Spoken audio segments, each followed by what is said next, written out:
Hello everyone and welcome to GATE वाला। So आज एक बहुत ही इंपॉर्टेंट टॉपिक पे हम लोग बात करने वाले हैं। कभी कभी सर ऐसा होता है कि हम अपनी प्रिपरेशन भी बहुत अच्छे तरीके से कर लेते हैं, हम प्रोसेस बहुत अच्छे से कर लेते हैं, चीज़ों को नॉलेज अच्छे से एक्वायर कर लेते हैं, लेकिन जब उस नॉलेज को इम्प्लीमेंट करने की बारी आती है तो वहाँ पे हमको एक बहुत अच्छी स्ट्रैटेजी की नीड रहती है कि हम भाई एक सही स्ट्रैटेजी के साथ पेपर को कैसे अटेम्प्ट करें, है ना। तो लास्ट क्लास का टाइम आ गया है, आपके गेट का एग्जाम भी पास आ गया है, आप बहुत सारे टेस्ट सीरीज ऑलरेडी अटेम्प्ट कर रहे हो, लेकिन अगर आप कुछ बेसिक मिस्टेक्स कर रहे हैं तो आपको अच्छा पढ़ने के बाद भी रिजल्ट मार्क्स के फॉर्म में दिखाई नहीं दे रहा होगा। तो उसी टॉपिक पे बात करने मेरे साथ यहाँ पे अपूर्व सर हैं, गामा सर हैं, कुलदीप सर हैं। तो हम लोग का सबसे मेन मुद्दा ये है कि how to attempt a paper.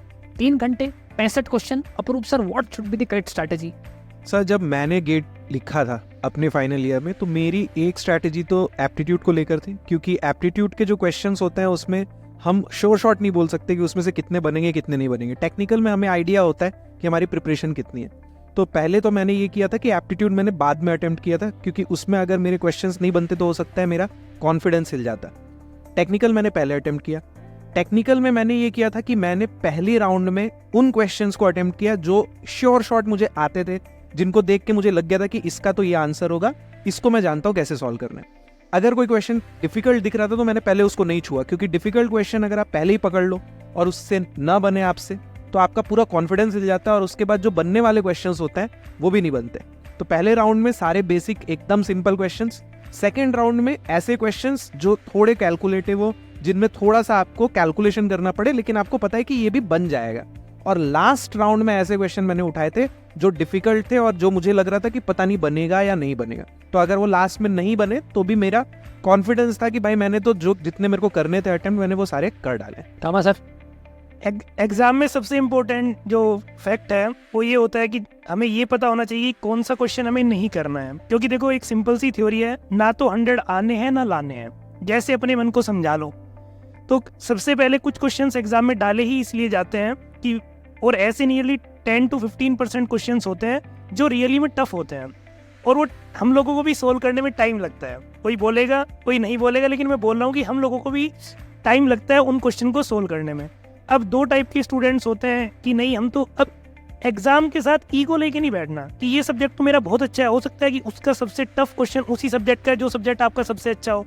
तो सबसे पहले आपको एक बार जब गो थ्रू हो तो आपको ये देखना है कि ये क्वेश्चन सही में टाइम टेकिंग है, हो सकता है आप कर लोगे। अगर आपके पास बाद में टाइम रहे तो उसे आपको बाद के लिए छोड़ देना चाहिए, क्योंकि अगर आपने उसे वहाँ पे ईगो, और आपने मान ली उतने टाइम में आप 5 क्वेश्चन कर सकते थे, लेकिन आपने एक क्वेश्चन, और आप बाहर आके खुश बहुत हो कि मैंने एग्जाम का वो क्वेश्चन कर दिया जो किसी से नहीं हुआ, लेकिन आपके साथ वाला जो आपसे कम IQ वाला बच्चा है उसने 5 क्वेश्चन कर दिए। जब रैंक आएगी उसमें ये थोड़ी लिखाएगा कि आपने टफ क्वेश्चन किया या ईजी क्वेश्चन। और दूसरा ये है कि जब एग्जाम देने जाते हैं तो पढ़ते तो सभी लोग हैं। अब 2-3 चीजें हैं जो एरर्स है जो सबकी होती है। एक है वो कैलकुलेशन एरर, कि जल्दी जल्दी में हम लोगों ने कैलकुलेशन गलत कर दी। एक जो दूसरी एरर, जो सबसे बड़ी एरर एग्जाम में कराई जाती है, वो है यूनिट की एरर। तो जब भी आप क्वेश्चन पढ़ो यूनिट का। और तीसरा, कई बार जो एग्जाम में, क्योंकि 65 क्वेश्चन होते हैं, जो हमारी ये आदत होती है ना कि क्वेश्चन को एकदम ऐसे करने की, क्वेश्चन को अच्छे से पढ़ना है, क्योंकि आपने क्या समझा ये इंपॉर्टेंट नहीं है, क्वेश्चन आपसे क्या पूछ रहा है। कई बार आप बाहर आके देखते हो कि अरे कुछ और ही पूछा था। तो इन चीज़ों का ध्यान रखता है, क्योंकि ये एग्जाम एप्टीट्यूड के साथ साथ आपके एटीट्यूड का भी एग्जाम है। तो आपको इन सारी चीज़ों का बड़े अच्छे से ध्यान रखना है। डेफिनेटली सर, आप पूरे साल मेहनत करते हैं और उसके बाद फाइनली जो 3 आवर्स होते हैं वो डिसाइड करते हैं कि आप कैसा परफॉर्म करने वाले हैं। तो सबसे पहले मैं यहाँ पे ये सजेस्ट करना चाहूँगा सर, मेरा खुद का एक्सपीरियंस है। जब मैं गेट का एग्ज़ाम पेपर दे रहा था तो जो माउस है वो काफ़ी प्रॉब्लम कर रहा था। शुरू में मुझे नोटिस भी नहीं हुआ था। जब मैं कैलकुलेटर करने लगा था तो एक डिजिट दबाने पे 2 टाइम वो डिजिट जो है दब रही थी, और उस वजह से कैलकुलेशन करने में काफ़ी ज़्यादा प्रॉब्लम आ रही थी। मुझे लगा कि अब मेरे को ये सिस्टम अलॉट हो गया तो मैं इसको चेंज भी नहीं कर सकता। और फाइनली फिर ये था कि मैंने बहुत ट्राई किया, 10 to 15 मिनट मैंने वेस्ट भी किए, लेकिन उसके बाद मैंने जो वहाँ के जो मैनेजमेंट वाले होते हैं उनको मैंने इन्फॉर्म किया, तो उन्होंने मेरा सिस्टम चेंज कर दिया। उसमें भी मैं काफ़ी ज़्यादा, मेरे अंदर एंजाइटी आ गई थी कि अब क्या होने वाला, मेरा जो टाइम गया है, बाकी लोग तो पेपर कर रहे हैं, क्या होगा। तो जब मैं दूसरे सिस्टम पे गया तो जो जिस टाइम पर मैंने बंद किया था उसी टाइम पे मेरा वापस स्टार्ट हुआ था।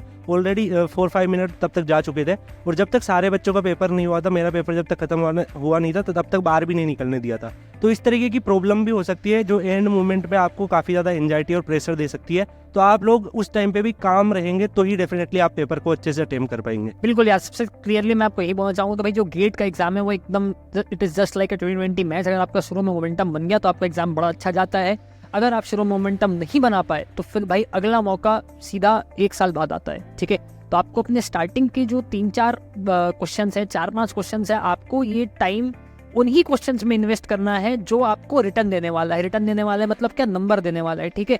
मैं ख्याली पुलाव नहीं पकाऊंगा वहाँ पे क्वेश्चन को पढ़ने के बाद कि शायद मैं पेन से कुछ लिखूंगा तो शायद कुछ हो जाएगा। तो ये शायद 10 में से 2 बार होता है, 8 बार नहीं होता। और अगर आपसे 8 बार शुरू में नहीं हुआ तो आपसे गेट भी उस साल नहीं होगा। इस कारण आपको पता रहे कि आपका मोमेंटम शुरू में बनना चाहिए।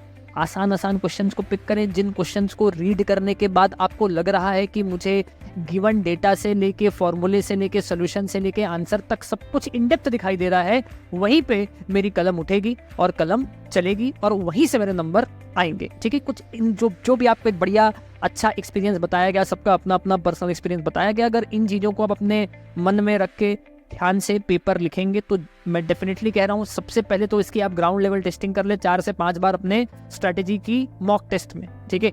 जिसको आप घर पे 4-5 बार 7 बार रिपीट करके गए हैं, उसी सेम टेम्पलेट पे आप फाइनली क्या करें, अपने गेट के पेपर को अटेम्प्ट करें।